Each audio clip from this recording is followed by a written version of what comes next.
This game is all about what we do. It's all about us, just like it's been all year long. All right, so you got to focus and not get the external factors have any factor on how you focus in this game. You want to focus on the things that have made us good all year long, which is discipline to execute and do your job, play with relentless effort and toughness for 60 minutes in the game, no matter what the circumstance in the game is, and an intensity that they can't match. Now, you guys talk about respect all the time. All right, Kirby says we ain't what we used to be. Well, by God, I want to prove something different. I don't want to see a smile on that face after the game. And the other thing is the ultimate disrespect is when somebody takes what's yours. And this is our game. It's our time. And there's a bunch of guys trying to take it from us. So that makes this shit personal. So let's don't be denying what we want. Let's go. Relentless effort for 60 minutes. Dominate on 3. 1, 2, 3, dominate.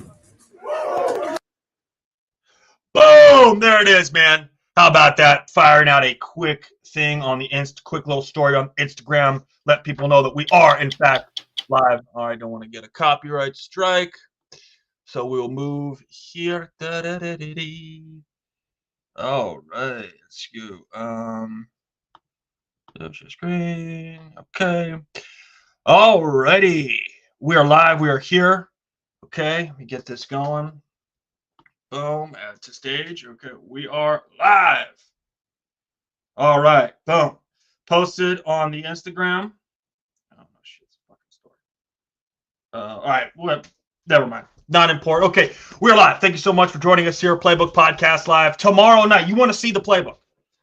All right, you want to see me in all my glory in action in the professional wrestling ring. Wow, that's wrestling tomorrow night up in Mahonai City. Right there. It's going to be an awesome. It's going to be to support the Citizens Fire Company there. Super cool event. We've got ECW legend. Little Guido, also known as Nunzio. Obviously, he spent some time in the WWE as well. So, and then obviously all of your favorite WTW stars. But the most important one, obviously, is the playbook, right? It's the playbook. So I look forward to all you guys. Looking forward to hopefully seeing some of you out there. And again, if you're at the show, right, you decide to come, see the playbook on a Saturday night. Come on and get some merchandise, right? We've got some silicone bracelets here. As you can see, the best conditioned, the most intense. Out there, right? Best conditioned, most intense, right? Super cool. Also got stickers. We've got stickers.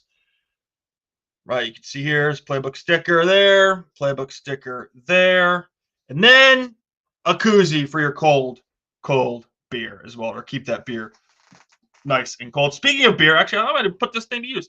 Speaking of beer, I'm drinking a nice John Callahan IPA from the lovely Country Club Brewing, which reminds me, speaking of Country Club Brewing, next week, and again, I should probably have this prepped here. This is my bad, but 5XW, baby. There we go. Parking lot brawl at the Country Club Brewing right there on the south side of Bethlehem during Music Fest, baby. Music Fest. Again, if you're not from the area and you don't really know what Music Fest is, it's a big deal, right? We got, it's kind of this massive,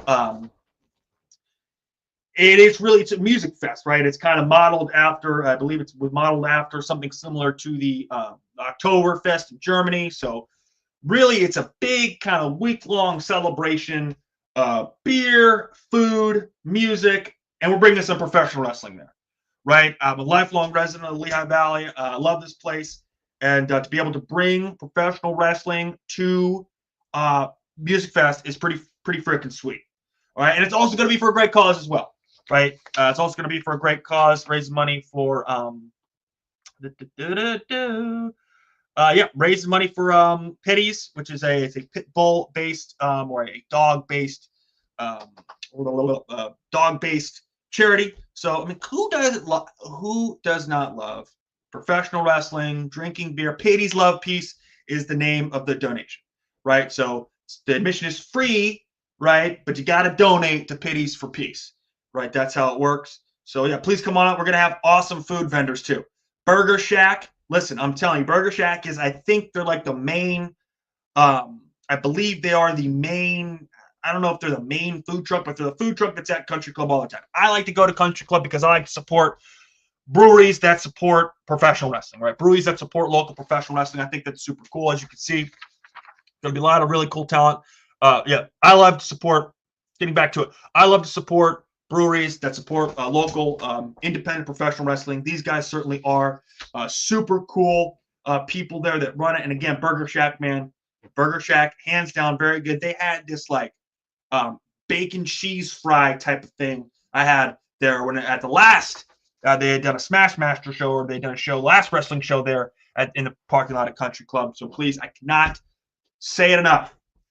Got to get out 5XW, 1 o'clock, August 9th. And again, tomorrow night, 5 o'clock, tomorrow night, Citizens Fire Company up there in Mahanoy City, Pennsylvania. Right? Beautiful, beautiful spot out there. So look, lots to get to on the program here today, lots to talk about. But first, let's start off with, I think this is not breaking news, but this is certainly something that hit the wire fairly. Maybe this was something that had been rumored, but it kind of hit the airwaves, or hit the news rather, just hours before it was kind of officially announced. Right, I believe by the New York Times, again, paper of record, so officially announced by them that ESPN has bought RedZone, or rather, the NFL has sold RedZone to ESPN. It's a multi-billion-dollar deal. It's a whopper of a deal. I believe $9 million was the number. Look, there's a lot that you could say with this, right? There's a lot you could say. I think first and foremost, like I've said on this show, live sports, okay, specifically football, whether it's college, definitely the NFL, it's one of the only things, one of the only television properties that drives actual ratings. Meaning that they when I say drive actual ratings, I mean they put up numbers from a ratings perspective that are attractive to advertisers. Because that's ultimately what TV is bought and paid and owned by. Advertisers, right? These big corporate overlords that want to sell shit to as many people as possible, right? And that's ultimately what this is driven by, right? ESPN knows it's been getting its shit kicked in, okay, in the 18 to 50 demo, which is the most important demographic when you talk about getting ad buys, right? They've been getting their ass handed to them in that demo. They know that RedZone is a huge product, right?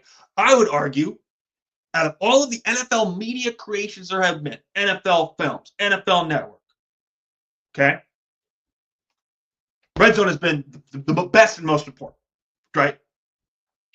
When you talk about the ability that RedZone is a marvel because it was built for the social media era, right? When RedZone was established, right, Twitter and social media was starting to become a thing, and it was really a quite smart and really very well executed, well put together, well funded, obviously, but everything, it was a very well executed rollout and then continued development of a product, right?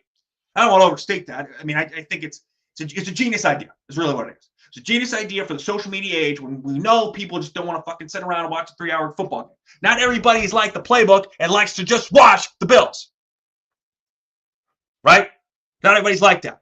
I am, but most people aren't, right? 7 hours of commercial-free football. That's going away. I can assure you that because of what I said at the beginning, which is this is another opportunity. Look, you don't buy something, okay, for $9 billion is what they're saying. You don't buy something for $9 billion, okay, to not then turn around and go and charge FanDuel, Caesars, BetMGM, Buffalo Wild Wings, Anheuser-Busch, you name, okay, the company that you don't pay $9 billion to then turn around and not sell those companies I just named ad space at a price premium, at a premium price, right? Let me say that again. You don't pay $9 billion with a capital B dollars to procure and get the NFL Red Zone to then not turn around and charge companies like BetMGM, DraftKings, Buffalo Wild Wings, Wingstop, Anheuser-Busch, Yum Brands, all these companies that advertise their products, advertise their franchises on pro sports, specifically football. You don't pay $9 billion to not turn around and then sell to them premium ad space. You don't. It doesn't make sense. Why would you pay $9 billion just so Billy Bob and the Playbook can keep their 7 hours of commercial-free football? Doesn't make any sense now, does it? Right? So what I'm saying is expect ads, okay? Right? That's going to happen. Expect ads, right? Expect it. Expect your NFL viewing experience to become exponentially more expensive. It's going to be, right? So dig into the details here, right? We're seeing $29.99 a month. Okay, so it's going to be launching a new $29.99. Back up here. So ESPN launching a new $29.99 a month app with all its channels, games, and now RedZone. All right, so they're saying ESPN, they're launching this new app, going to be $30 a month, and it's going to give you access to all of their channels, right? ESPN 1, ESPN 2. Does ESPN Classic, is that even a thing anymore, right? NFL is expected to get a 10% equity in ESPN. That's interesting, right? NFL is expected to get up to a 10% equity at ESPN. That means the NFL now, in exchange for giving over the Red Zone, they're not going to own a stake in ESPN, which tells me that there's going to be a shit ton more content on that network. A shit ton more football content, on that network. Because basically, the NFL is saying, well, screw the NFL network. We can just buy 10% in ESPN and have that be our media arm, right? We can shave probably hundreds of millions of dollars of overhead, having to have a whole staff, whole television, whatever, and then just move it all to ESPN, right? So the NFL network and fantasy football will now be under the ESPN umbrella. Like I just said, right? Why would we continue to pay all these people, all this overhead? We could ship it to ESPN, right? They can take care of it. It can be cheaper, right? ESPN is set to get 7 more regular season games per year. Look, again, that's to be expected in a deal like this, right? And look, and IG NFL Preem at Preem Football says here, PR Preem Football is the guy who's posted this. They've said the NFL is trading away full control of how fans consume its content in exchange for a piece of ESPN's future. That's a smart and shrewd business move, right? The NFL knows that if it's going to stay viable, and it's not like the NFL is ever in danger of going away, but they know where their bread's buttered, right? They know that. And they know if they can control, right, or have a controlling interest in the largest sports television network on this planet, the only sports, not the only, but the largest and most reputable, most popular, if they have a stake in that, if they have some type of controlling interest, that is going to allow them to, again, continue to control the media and continue to control the media scheduling. And what I mean by that is the NFL has done a masterful job of having this monopoly over sports media, right? Think about it. As soon as we get done with the season, then we're into the draft, right? And the draft content always is leading on these big sports shows. No other sport, okay? There's a book. I have it up here on my shelf called Take Your Eye Off the Ball, right? Opening chapter of the book, they talk about, Pat Kerwin's the author, they talk about how in the NFL draft, when Sam Bradford got drafted, okay, more people watched Sam Bradford hold up his jersey for the Rams when he got drafted than watched the NBA Finals, than watched the NHL Stanley Cup Finals. Okay, that's how the NFL dominates. And like I said, again, when you have a controlling interest in the largest sports network in this country, probably largest sports television network in the world, when you have that controlling interest, you can continue to dominate the media narrative year in, year round. You dominate the media cycle year round, as if the NFL already did. So, again, say all that to say, ESPN bought RedZone. NFL bought a stake in ESPN because they want to continue to dominate the media landscape. They want to continue to dominate the media cycle. And they just want to be able to help more. They want to sell that premium ad space to more companies. They want to sell you more shit. That's what happens. That's how it works. All right. So, boom. Bob's your uncle. Okay. So rolling right along here. So look, more drama, and again, we've come to expect this, right? More drama out of the Cowboys and Micah Parsons, and we'll just take a look at this statement here. Read it. We'll take a look at it. Read it. We'll read it. Take a look at it. Read it real quick, and then we'll jump into it. Okay. Yes, I wanted to be here, and this is Micah. He tweeted this from his own Twitter account, as you can see. Okay, thank you, Dallas. He's got the line emoji, king emoji, prayer hands emoji, exclamation point. Looks like a bit of a typo there. I think he might have meant to do 2 exclamation points, hit the I. But let's take a look. Tweeted today around 2:30, 2 o'clock. Said, yes, I wanted to be here. I did everything I could to show that I wanted to be a Cowboy and wear the star on my helmet. I wanted to play in front of the best fans in sports and make this America's team once again. The team my pops and I grew up cheering for way up in Harrisburg, Pennsylvania. Now, I want to say that is a lot more common occurrence than you would think, right? This dude grew up and I think that's because, again, the Cowboys, they were America's team, right? They were all over the television. They got national TV every week. This, that, and the third. And so it's just kind of inevitable that even somebody who lives an hour away from Philadelphia and is, proximity based on kind of the fan layout, he should be a Eagles fan. But we go on. Anyways, unfortunately, I no longer want to be here. I no longer want to be held to closed door negotiations without my agent present. Okay, we're going to talk about this in a little bit, but I think this refers to, apparently, I think what he's referring to here is, apparently, Jerry Jones and Micah Parsons had a call, right? I guess Micah Parsons had called Jerry Jones when Jerry Jones was in Abu Dhabi for whatever the fuck reason. I guess really, when you're a billionaire, you can do whatever the hell you want, so I guess you go to places like Abu Dhabi. But I guess when Jerry was in Abu Dhabi and they had a phone call, right? He had a phone call with Micah Parsons. And in that phone call, Micah Parsons, basically they were going to talk about leadership, right? Okay, they were talking about leadership.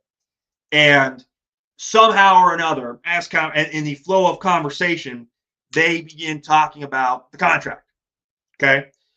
And the agent was not present, wasn't involved, okay?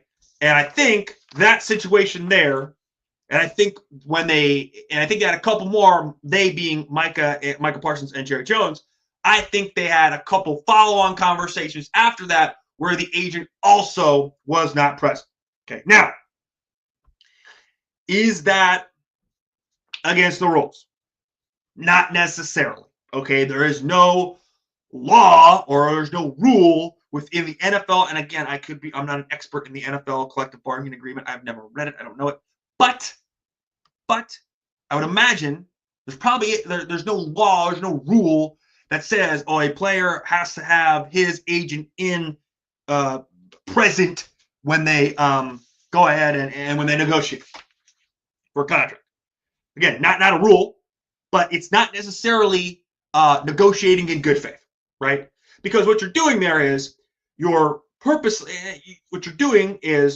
not allowing the player to have the adequate representation, right? You're not allowing him that fair. You're not. It's not a fair fight, basically, right? You, as the owner, as the organization, right? You have agreed through collective bargaining agreement to negotiate in good faith. By not allowing the player to have adequate or proper representation of his choosing. Now, if Micah chose to say, I just want to negotiate one-on-one, that's different, right? But he hasn't said that explicitly. So, again, by trying to do this, that kind of do an end run around the agent, it's not necessarily operating in good faith, right? Or negotiating in good faith. All right, so moving on. I no longer want shots taken at me for getting injured while laying it all on the line for this org. I no longer want shots taken at me for being injured while laying it on the line for the organization, our fans, and my teammates. Give me a fucking break, dude. Okay? I'm serious, man. I don't like the curse. I don't like to be profane, right? But that right there, okay? Like, you're a professional athlete, dude. You're a pro football player. What do you expect? That comes with the territory. You're a professional athlete who's making millions of dollars. Now, I know it's not the millions of dollars you want, right? You want more millions of dollars, okay? But still, you're playing a game. Get over yourself. That comes with the territory. And oh, by the way, you're also a guy that does a podcast that's very active on social media, right? You, in a sense, kind of welcome this. You should know that as a professional athlete who is as accessible as you are through your podcast and social media following, you should know people are going to take a shot at you, whether it's in the organization, right? Because they have a right to. They're paying you a lot of money, and I think some would argue, and I think some people feel in that organization that you have not lived up to your end of the bargain in that respect when it comes to earning the money. But we shall see. We shall see. So moving on. I no longer want narratives created and spread to the media about me. I had purposely stayed quiet in hopes of getting things done. But since there is confusion out there, let me clear some things up. All right, let me say this. I no longer want narratives created and spread to the media about me. Again, what do you think being a professional football player is all about? You're in a negotiation. Just like your agent, the Cowboys are going to try and control. They're going to try and litigate this thing through the media because that is the first play in the playbook with this kind of stuff, right? You should have at least some awareness of that. But, again, maybe give people too much credit sometimes, I guess. I don't know. Common sense sometimes maybe isn't that common, right? What does I say? So, I said I purposely stayed quiet in hopes of getting something done. All right, and I'm going to talk about that there, okay?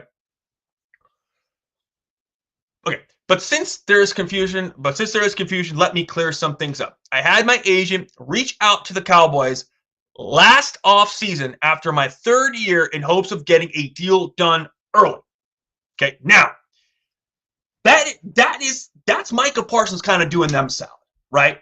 Hey, man, I want to get the deal done early, right? So that you're not going to be paying above market value for me, right? Because that's what's going to happen, right? Because, again, Watt got paid, Crosby got paid, Hendrickson hasn't gotten paid yet. We don't know where that's going, but still, if they had paid him, then you'd be in good shape. You would have this problem now.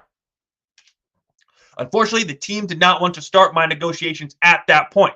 Now, the reason is they were focused on Dak and they're focused on CeeDee Lamb, right? And I have evidence backing that up, okay?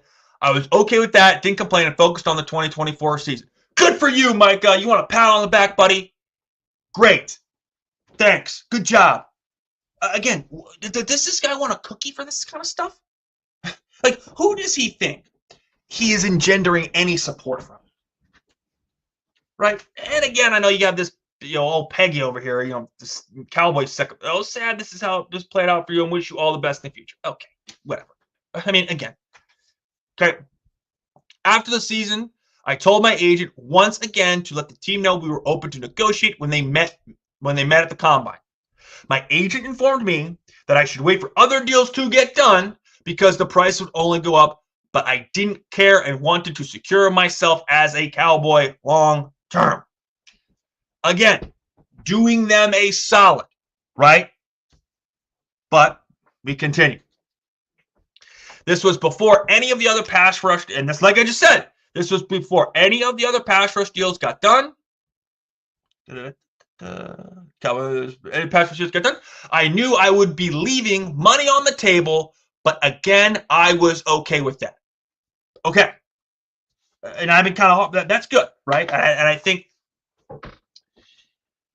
I mean, that's good. Good for him. Good on you, Micah. Good on you for being a team guy, a team player. Congratulations. Okay. Again, radio silence as far as my extension. In March, I met with Mr. Jones to talk about leadership. This is the Abu Dhabi conversation, right? Jerry Jones in Abu Dhabi doing whatever rich billionaires do in the Middle East. And he gets a call from Micah Parsons, right? Somehow, the conversation turned into him talking contract with me. Yes, I engaged in a back and forth in regards to what I wanted from my contract. But at no point did I believe this was supposed to be a formal negotiation, and I informed Mr. Jones afterward my agent would reach out thinking this would get things done. Okay, again, like I said, this is not operate on the Cowboys' behalf, right? This does not seem like you're operating in good faith, right? You are purposely trying to do an end run around the agent because you know once the agent puts his fist in the mix, it's gonna get all fucked up, right?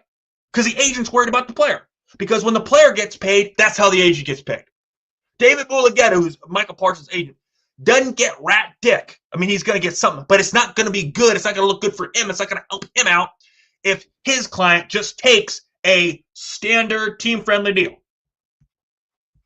That doesn't help him out as the agent. Doesn't help him out as the agent at all. All right, we got some people in the chat here. Playbook. What up, Tom? How are you, man? Could you take Micah in the ring? I could not. Absolutely could not. He is a much bigger man than I. He would destroy me. But doesn't mean I can't sit on my podcast from my parents' house and make fun of him. Ha ha! Yeah. Rock on. Anyways. Okay. Okay. My agent, of course, told him that was not okay. So again, right, this seems to me like the Cowboys trying to, again, do the end run around, right? They wanted to have a team-friendly deal. They want Micah to agree to it. They don't want the agent involved, okay? Okay, I was informed Mr. Jones afterward, but when my agent reached out and spoke to Adam, he was told the deal was pretty much already done. But my agent reached out and spoke to Adam. He was told the deal was pretty much already done. I don't know who this Adam person is. Whatever. My agent, of course, told him that wasn't the case. But when my agent reached out and spoke to Adam, he was told the deal was pretty much already done. That doesn't make any sense. All right. Anyways, again, so my agent, of course, told him that wasn't the case and also reached out to Stephen Jones. Again, the team decided to go silent. And at that point, we decided we would allow the team to reach out to us whenever they decided they wanted to talk. Yet still not a call, email, or text to my agent about starting a negotiation. Up to today, the team has not had a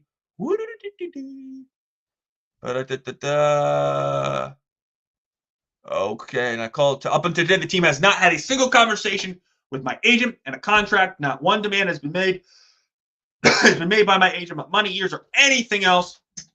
Still, I stayed quiet. And again, after repeated shots at myself and all the narratives, I made a tough decision. I no longer want to play for the Cowboys. My trade request has been submitted personally to Stephen Jones, or to Stephen Jones personally. Okay, look. You know, again, this is part of the course for the Dallas Cowboys, right? Drama, okay? And how this equates to wins, I'm not sure. I would argue it probably does not, okay? And I just, again, looking at the facts of this, right? Okay? He reached out to him, and he told them 3 fucking years ago, hey, I want to get this deal done. I want it to be team-friendly. I want to help you guys out. I want to be a Cowboy forever, right? Oh, no, we're too busy worrying about Dak Prescott and CeeDee Lamb. Now they want to, and he tries to go back to him, right? But again, this just seems like a real botch by the Cowboys. He wanted to go. You had him at cheap. Okay? Right? Had him cheap. Why not just get the deal done? But again, it's the imperial hubris of the Dallas Cowboys. Right? Everyone wants to play here. We're so great. You should be thankful. You should kiss my feet, Micah Parsons, that you get to play for the Dallas Cowboys. Right? And again, Parsons said, his agent, David Mulugeta, approached the Cowboys prior to last year with a contract extension, but the team's focus was on Dak Prescott and CeeDee Lamb, who became the highest paid quarterback and the second highest paid receiver, respectively. I mean, come on. You were more focused. And that right there, okay, that right there is on the Dallas Cowboys, all right? Because just think about that for a second, right? We watch the NFL. What wins the National Football League? Having a good quarterback, right? And having a guy that can get after the quarterback. I get it. CeeDee Lamb is a great player. He is important to that offense. I understand that, okay? But I ask you, who is more important to that team getting to where they want to go, which is the playoffs, or in the Super Bowl? Who is more important? A high-level elite pass rusher, Micah Parsons, or CeeDee Lamb? Clearly, the Cowboys thought CeeDee Lamb. I would disagree. And I think what's going to happen is this is going to come to an impasse at some point, because I don't think they're not going to let Micah walk, okay? But I think, again, this is illustrative and a real window into how the Jones family runs the Dallas Cowboys, right? Okay? How they run it. And I think clearly it's not looking like they run it very well, in my opinion. All right. So, all right. Okay, let's go to the chat here. See who's chatting, please. Okay, Get my fucking mouse going here. It's real. All right, there it is. All right. Colin Castillo said, I think you'd beat his ass. I would definitely not. He would beat my ass with blindfolded with a hand tied behind his back. I think he would. Okay. So a couple things. Again. Yeah. So. Okay. So again, rolling right along here. Thank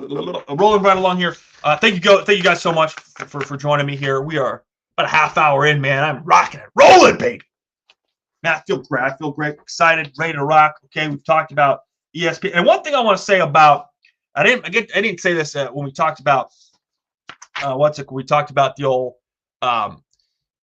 we talked about ESPN buying the RedZone.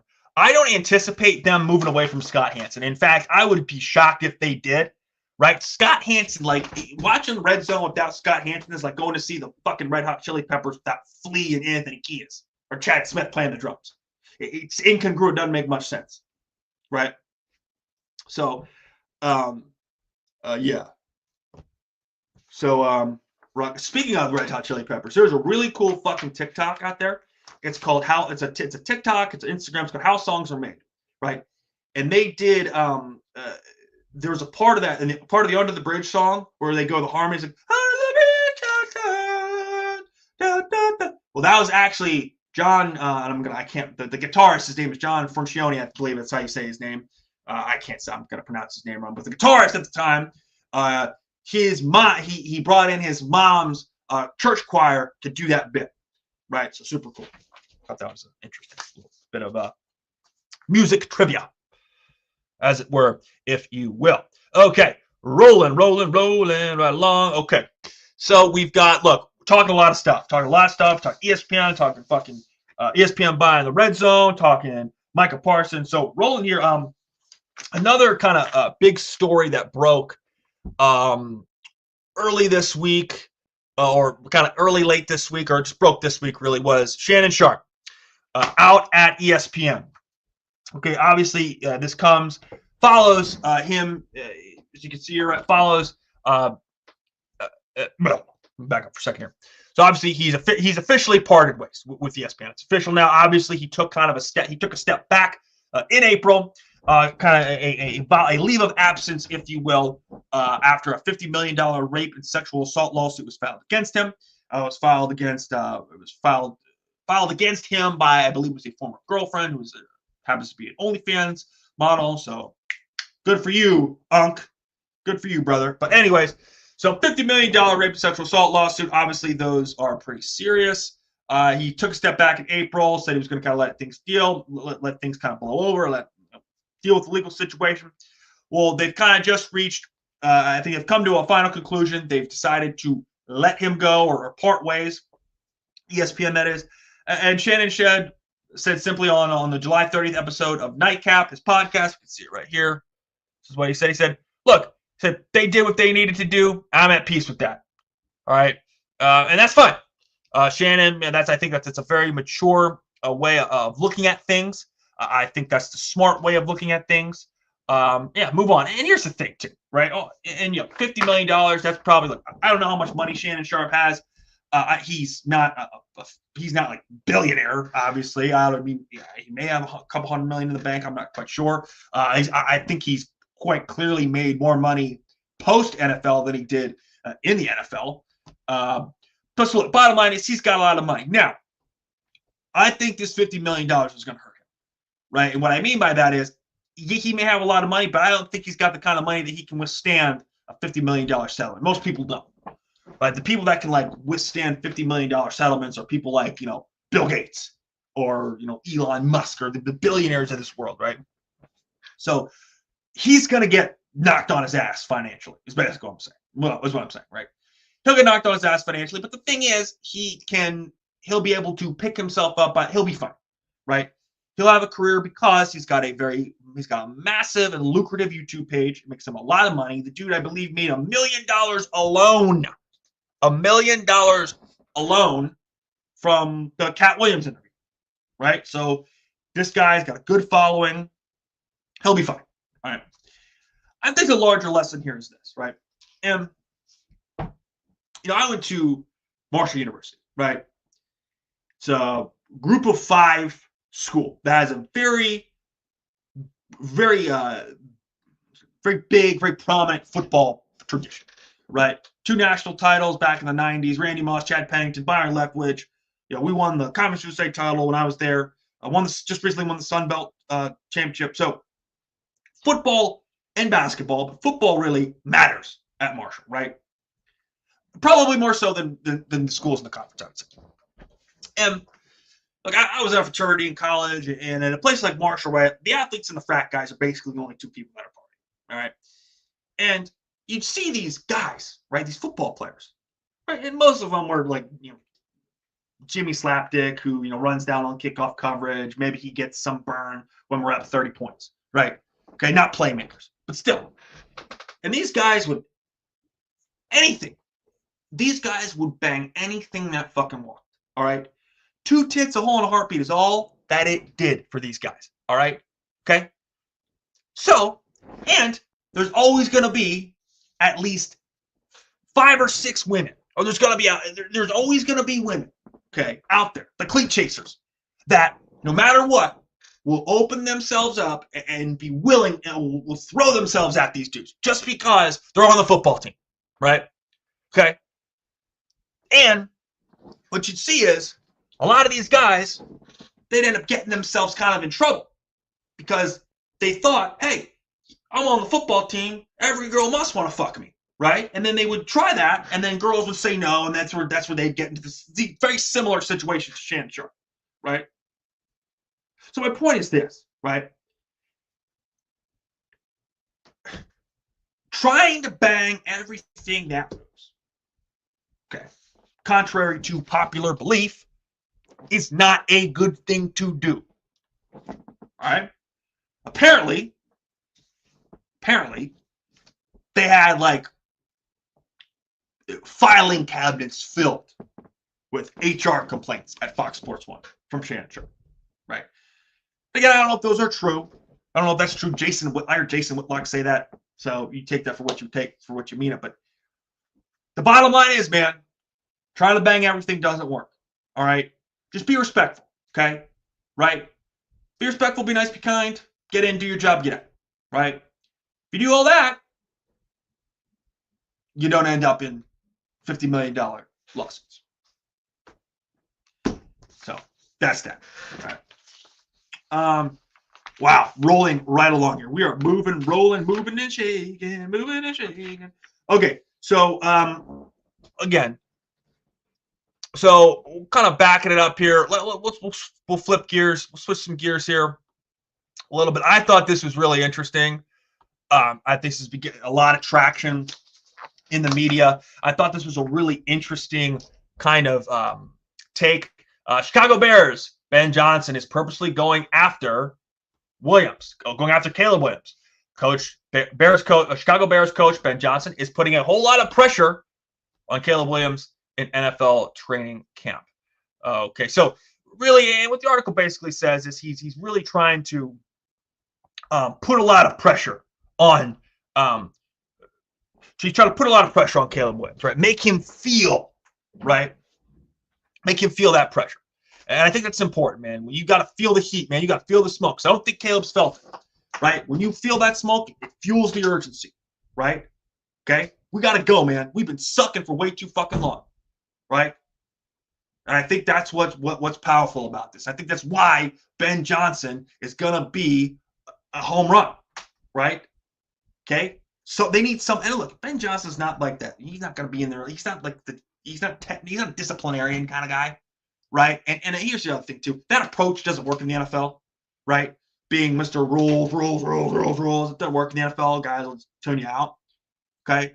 But if you're putting pressure and you're bringing a little of that dick, right? You have a little dick in you, right? You gotta have that in you, right? You're bringing some shit to yourself, right? That's gonna work. That the guys see that, right? It creates urgency.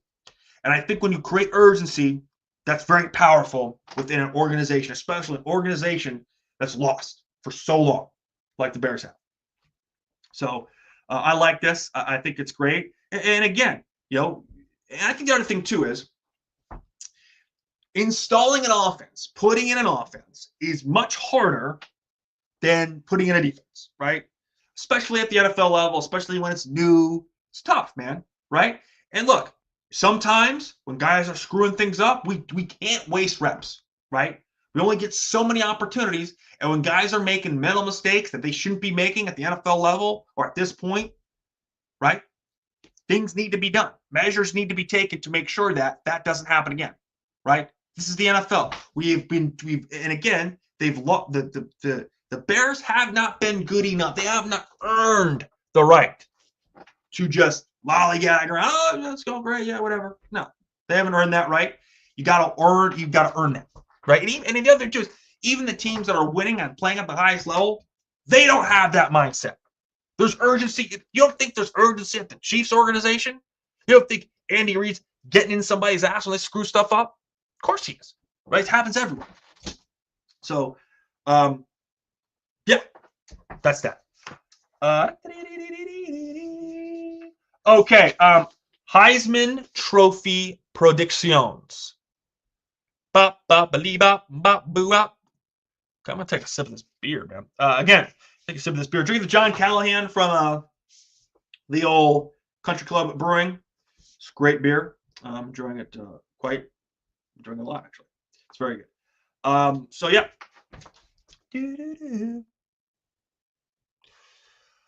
Okay, so Heisman Trophy prediction. I'm going to say right now, my Heisman Trophy prediction, if I'm betting, all right, I love, oh, shoot, my gosh. All right, pull it up. All right, here it is. I am in love. Okay, let me say it again. I am in love with Arch Manning at plus 600 here. Okay, here's why. I love what Texas did at the portal. They're going to have weapons. All right, they're going to have weapons on the outside. They're going to have weapons at the running back position. They're going to have a guy that can catch the ball in the backfield. Right. Also, Sark has a very good track record. Sark being Steve Sarkisian, head coach of Texas, has a very good track record of developing Heisman Trophy winners. C. Matt Leinart. C. Jalen Hurts. C. Bryce Young, I believe, too. Maybe? Am I wrong about that? Could be. But anyway, this Sark knows, and I'm not saying Sark goes and says, hey, I'm going to try and get Arch a Heisman, obviously.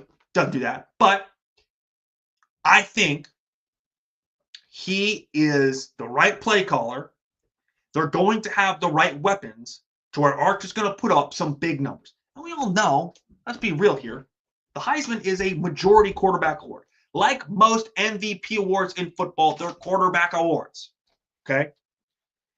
And when you think about the fact that the Heisman Trophy is a media award, or rather, it is a media voted award. The people that select the Heisman Trophy are largely in the media. In fact, they're all in the media because it's media. So they're sports writers, whatever, right? And think about most media people, like they're very, they're out of touch, right? They're detached. Not all of them are like waist deep into the college football like we are, right? So when they hear like a Lenore Sellers, for example, they're gonna know who that guy is. DJ Alagway, Drew Allor, right? They're gonna know Arch Manning because of the Manning last name, right? And again, I think they're going to be in some massive game. They're going to be in two massive games. They open up with Ohio State, right? They play Georgia later in the season. If Arch can put a compelling performance together in both of those games, okay, and possibly win one or two, win one or both, I don't see why you can't at least have him on the stage. Okay? I just don't see it.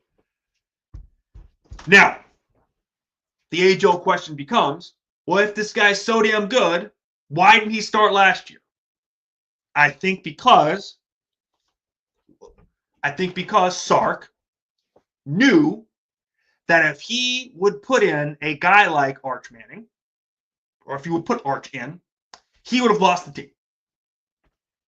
Meaning that the players, the key players on the team, the captains, the senior leaders, right? Those guys are important because they're the guys that bring your message as a coach to the team, right?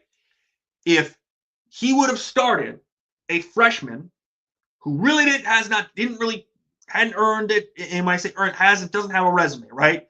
Hasn't done anything in a game, hasn't won an all-conference, right? He put up great numbers against Mississippi State, but that's not necessarily earning it.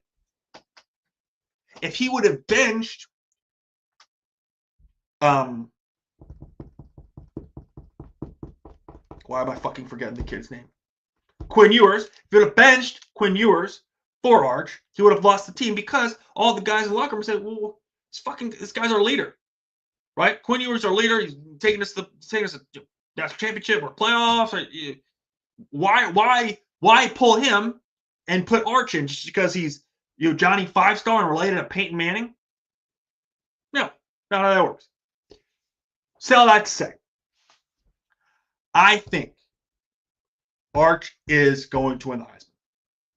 Basically, right? Rolling look, Carson Beck at 22-1. I think that's fucking insane. I don't see. I would see. I like that more like 40, 50-1. Castillo. Okay, yeah. So again, I love Arch Manning at plus 600. I think there's value there. I think that's a win. I think it's a winner. Okay, another kind of so sticking on Texas football. Look, something about Texas this year. I'm buying a lot of stock in the Longhorns, baby. I'm buying some stock in the Longhorns. All right, here's why. I think when you look at this schedule, right? Okay, look, Ohio State opening week, that's a tough draw, right? I don't see them winning that game just because on the road, that place is going to be jumping. It's going to be crazy. Arch, first game. We'll see. We'll see about that. I look through here. So Ohio, that's going to be tough. So let's call that a loss, right? Let's call that now. We'll say L, right?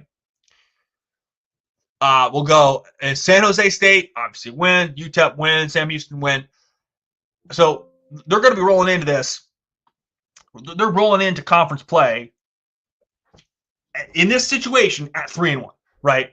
They got to play, and then you go and play Florida, Oklahoma, who look, I think Billy Napier, if they don't really put it together this year, and Lagway doesn't, if they really don't put it together at Florida this year, I think Napier, I mean, he's coaching for his job essentially, effectively. I just don't see them having the talent to be able to stick around with a team like Texas. Oklahoma, I think Brett Venables is coaching for his job a lot more than I think people realize. But that's a big rivalry game, right? Huge rivalry game. That could be a sneaky one. That could be a real sneaky one right there. If they lose that game, which again, it's Red River, you never know. If they lose that game, I think our arch Heisman hopes will be dashed. Okay.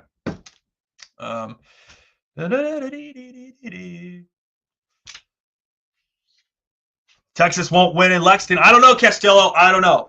Losing Vince Morrow was a big loss for you guys. I just don't think you guys have. You lost a lot of guys to the draft, right? 2 guys to my Buffalo Bills. Thank God. Love that. I just don't see it, man. I don't think you guys are going to have the athletes to beat them. I just don't see it. So there you go. Again, Mississippi State. I think Mississippi State. That Jeff Levy's really coaching for his job. Okay, I think he's in real tough shape there. Vanderbilt, they should beat. They should win easy. Georgia, again, Georgia is going to be. That's kind of a pick'em, right? I don't know about that one. I think Georgia. Look, deep in the season, we know one thing about Kirby. He gets these guys ready. They play very well down the stretch, late into the season. That's going to be a flex game. I could see that game being moved to a night game. So that could be another one. So again, I think of the 2 games, I could see Georgia. I could see Texas of the 2 big games on their schedule. That being the Ohio State game, and then Georgia being the second one. I think the Georgia game is going to be the one they can win, and I think it's the one they need to win, right? Again, because we're talking about playoff seeding, talking about